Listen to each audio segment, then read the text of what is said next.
সেই লড়াই করতেছি। আমাদের দাবি হচ্ছে আমাদের যেই সকল পদগুলোতে নন নার্সরা বসে আছে, যে সকল আমলারা বসে আছে, আমরা চাই তারা আমাদের পদ গদিগুলো ছেড়ে দিন। সেখানে আমাদের যে দক্ষ যোগ্য নার্সরা আছে তারা হচ্ছে কি আমাদের পরিচালিত করবে, এবং তাদের দ্বারা যদি আমরা পরিচালিত হই তাহলে আমাদের কারিকুলামে চেঞ্জ হবে। আমরা আর বেশি বেশি আমাদের যে কোয়ালিটিগুলো আছে সেগুলো হচ্ছে আমরা ঝালাই করে নিতে পারবো। সেজন্য আমাদের এই আন্দোলন। এখন আমরা এই আন্দোলনটা আরও বেগবান করব। আমরা তাদেরকে অনেক সময় দিয়েছি যেন তারা তাদের গদিগুলো ছাড়ে, কিন্তু তারা এখনও ছাড়তেছে না, এবং আমরা কোনো পজিটিভ ফিডব্যাক পাইতেছি না।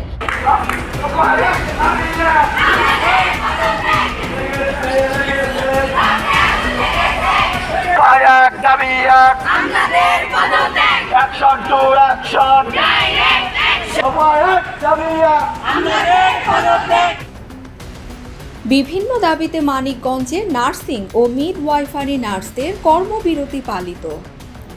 মোহাম্মদ শামীম মিয়া, মানিকগঞ্জ। নার্সিং ও মিডওয়াইফারি অধিদপ্তরের মহাপরিচালক, অতিরিক্ত মহাপরিচালক, পরিচালক এবং কাউন্সিলের প্রেসিডেন্ট ও রেজিস্ট্রার সহ সকল প্রকার নন নার্সিং ক্যাডারদের অপসারণ এবং এ সকল পদে পেশাগত নার্সদের পদায়নের দাবিতে মানিকগঞ্জ নার্সিং ও মিডওয়াইফারি সংস্কার বিভাগের নার্সদের কর্মবিরতি 1 অক্টোবর মঙ্গলবার সকাল 11 ঘটিকার সময় মানিকগঞ্জ সদর হাসপাতাল চত্বরে পালিত হয়। এ সময় উপস্থিত ছিলেন মানিকগঞ্জ জেলা নার্সিং সমন্বয়ক নার্সিং কর্মকর্তা শাহিনুর রহমান শাহিন, মানিকগঞ্জ সদর হাসপাতালে কর্মরত বিভিন্ন ওয়ার্ডের নার্স সহ নার্সিং কলেজের শিক্ষার্থীগণ। সেজন্য আমরা আন্দোলন করে যাইতেছি। আগামীকাল আমাদের আরও আন্দোলন আছে।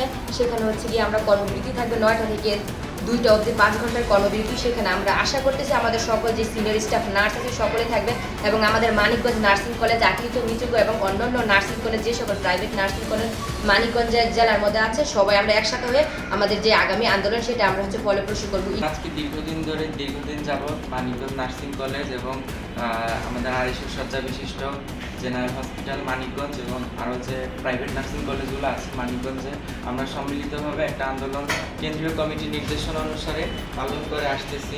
আমাদের দাবি হলো যে আমরা আমাদের যে নার্সিংয়ের যে মেইন যে অধিদপ্তর আছে সেখানে অধিদপ্তরে আমাদের মেইন যে জায়গাগুলো সেখানে দেখা যাচ্ছে যে অতিরিক্ত যে আমাদের আমলারা যে বসে আছে, তো সে আমরা চাচ্ছি যে আমাদের অধিদপ্তরটা আমাদের নার্সরাই থাকুক।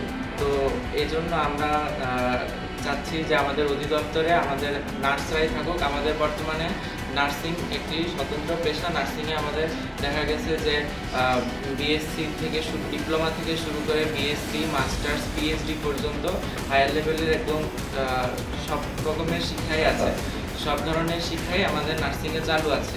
তো আমরা চাচ্ছি যে আমাদের অধিদপ্তরে যে উচ্চপদস্থ পদগুলো আছে সেখানে যেন যোগ্য নার্সরাই বসুক, সেটাই আমাদের দাবি। আজকে আমরা আন্দোলন করছি, এটা একটা দীর্ঘদিনের আন্দোলন। আমাদের প্রথমত আমাদের যে টিসিএমএন এবং ডিএনএমসি যারা আছেন, আমাদের নার্সদের যে অধিদপ্তর, এই অধিদপ্তরগুলো আজকে আমাদের আমলাদের দিয়ে নন নার্সিং দিক দিয়ে চালানো হতেছে।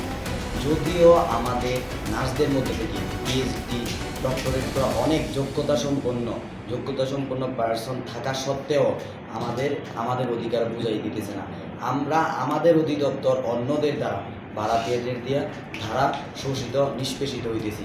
আজকে আমার নার্স, আমার পরিবারের কি সমস্যা সেটা আমার পরিবারের লোক বুঝবে, বাইরের লোক কখনোই বুঝবে না। তার জন্য আমরা চাই আমাদের ডিসিএমএন এবং ডিএনএমসি থেকে অনতি বিলম্বে এই আমলাদের হটায়া আমাদের যোগ্য দক্ষ যারা আছে তাদেরকে যেন বসানো হয়। এবং আমরা বিরতিতে আসছি 9টা থেকে 12টা। আগামীকাল আমাদের কর্মসূচি 9টা থেকে 2টা 5 ঘন্টা।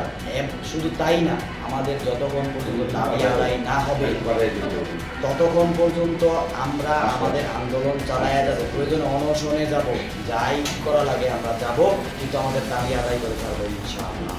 আমরা আমাদের 5ই আগস্টের পর থেকে আমরা আমাদের দেশের বৈষম্য দূর করার জন্য সকল জনতার সহযোগিতা এবং অংশের মাধ্যমে আমরা সেই বৈষম্য আমরা আমাদের প্রফেশনাল চাই না। আমরা চাই আপনাদের মাধ্যমে আমাদের যে প্রধান উপদেষ্টা মহোদয় আছেন, স্বাস্থ্য উপদেষ্টা মহোদয় আছেন, তার কাছে আমাদের বিনীত আকুল আবেদন অনতি বিলম্বে আমাদের এই বিসিএম এবং ইউনিভার্সিটি থেকে আমলাদের হটাইয়া আমাদের নার্সদেরকে যেন পদায়ন দেওয়া হয়। বাংলাদেশ নার্সিং ও মিডওয়াইফারি সংস্কার পরিষদ কেন্দ্রীয় কর্মসূচির অংশ হিসাবে মানিকগঞ্জ জেলায় প্রতিদিনের ন্যায় আমরা আজকেও কর্মবিরতি এবং আমাদের যে প্রতিবাদ সমাবেশ এটা আমরা পালন করেছি। এটা আমাদের এক দফার দাবিতে আমাদের যে স্বাস্থ্য আমাদের নার্সিং ও মিডওয়াইফারি অধিদপ্তর আছেন, যেখানে আমাদের প্রশাসনে সকল আমলারা বসে আছেন, সেই আমলাদের পদত্যাগের দাবিতে এবং তাদেরকে অপসারণের দাবিতে এবং দ্রুত নার্সদেরকে সেই আমাদের সকল প্রশাসনিক নার্সদেরকে পদায়নের জন্য আজকে আমাদের এই আন্দোলন। যতদিন পর্যন্ত দাবি আদায় না হবে ততদিন পর্যন্ত আমাদের আন্দোলন চলতেই থাকবে।